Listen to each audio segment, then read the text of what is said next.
Angelica Panganiban, nagpakasal na kay Greg Homan, bago matapos ang 2023.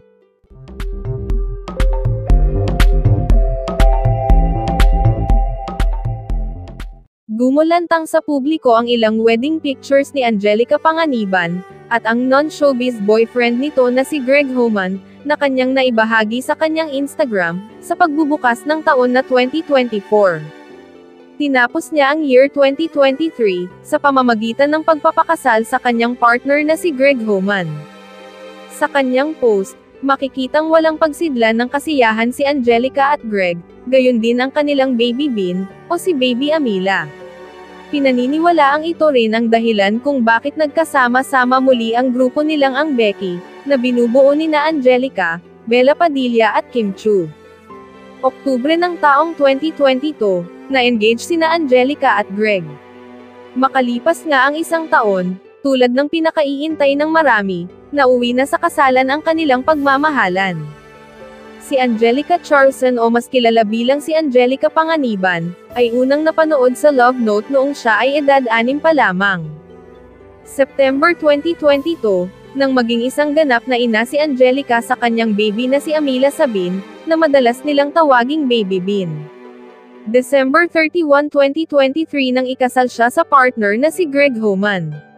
Makikita ang ilang mga kaganapan sa buhay nina Angelica at Greg gayon din ng kanilang baby Bean, sa kanilang social media post lalo na sa ilang mga vlogs na kanilang naibabahagi sa publiko.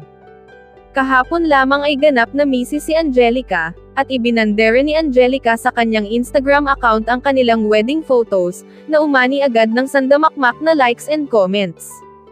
Makikita sa mga litratong ibinahagi ng aktres, ang kanyang paglalakad patungo sa altar ng kanilang wedding venue, na tila isang events place. May solo photo rin ang anak nina Angge at Greg na si Baby Bean, at syempre ang kanilang kissing photo as husband and wife. Suot ni Angelica ang simpleng puting wedding dress, habang tan suit naman ang suot ni Greg. 12/31/23. Patuloy na mananalig at maniniwala sa pag-ibig, sa kabila ng lahat. Ang pagmamahal pa rin ang kakapitan, saad ni Angelica sa caption. Maligayang bagong taon, Mrs. Angelica Panganiban Homan, sabi ng aktres. Ang caption na inilagay ni Angelica sa mga wedding photos nila ng asawa na 123123, na ang ibig sabihin ay kahapon, bisperas ng bagong taon gaganap ang kanilang intimate wedding. Bumuhos naman ang pagbati ng mga IG followers ni Angelica, sa pag-iisang dibdib nila ni Greg kabilang na ang mga kapwa niya celebrities. 3 face at heart emojis ang ipinost ni Marian Rivera sa comment section. Pagbati ni Rhea Ani Coach Tan, congratulations. Ani Luis Manzano, congrats. Sabi rin ni Bong Navarro, congratulations. Mensahe ni Barbie Imperial, congrats ate. Love you Tay, congrats. Ani Alaysa Valdez, ang gandang bride, congrats sa inyo. Mensahe ni Maris Racal. Noong October 2022, nang i-band era ni na Angelica at Greg, ang kanilang engagement after more than 2 years of dating. Isinilang naman ang anak nilang si Baby Bean noong September 2022.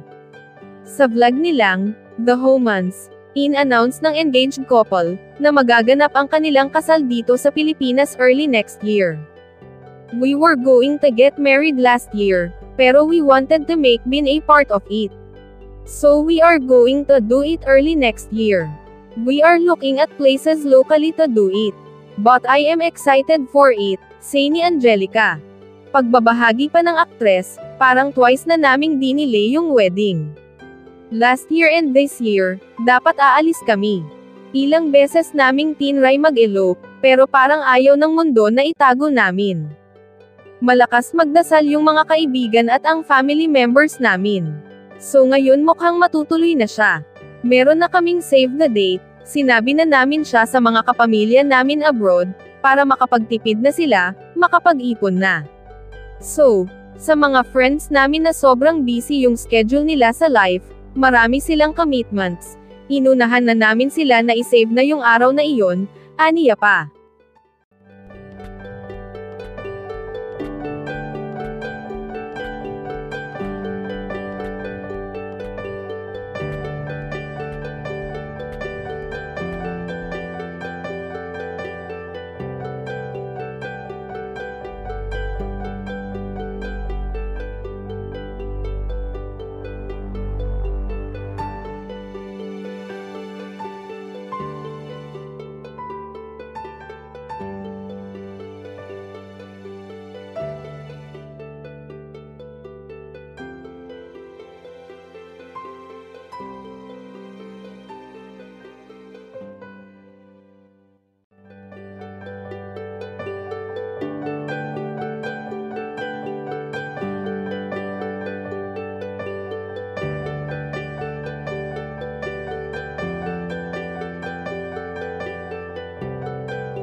Para sa iba pang karagdagang mga balita ng Senior Buzz, ay mag-comment lamang po, mag-like at mag-share sa video na ito, at huwag po nating kalimutang mag-subscribe sa aming channel. Maraming salamat po sa inyong panonood.